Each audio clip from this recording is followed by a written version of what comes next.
I would like to point this out, Mr. Rustin.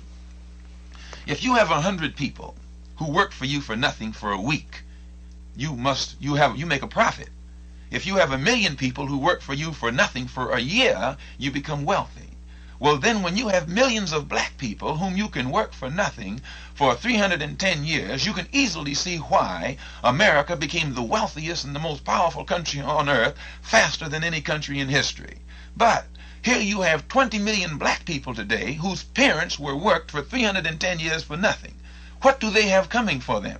Not only did their parents work 310 years for nothing like an animal, but their parents also were the most faithful soldiers that the master had. What payment have they gotten? And today, they're not asking for much.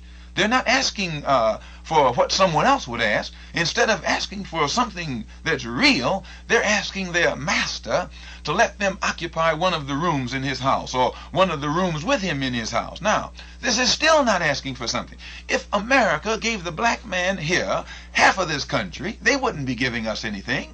They worked our mothers and fathers for 310 years with no pay.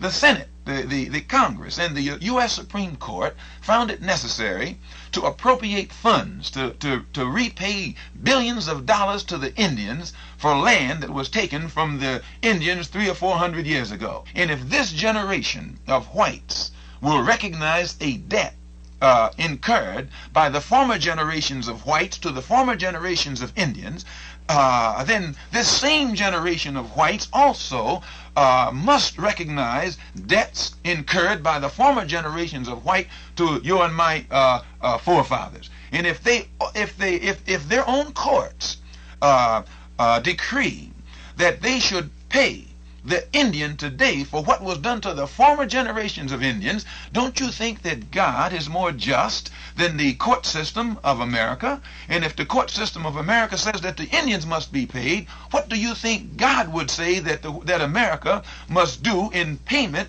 to 20 million black people who worked here for nothing for 310 years? You want answers! I want the truth! You can't handle the truth! Hey, that's that generational wealth, the hood rich way. You ordered the book, right? Yeah, I got you. You already know.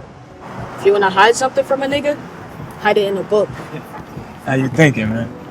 All right. Ashe, stay woke. My melanin-rich culture community, stay woke.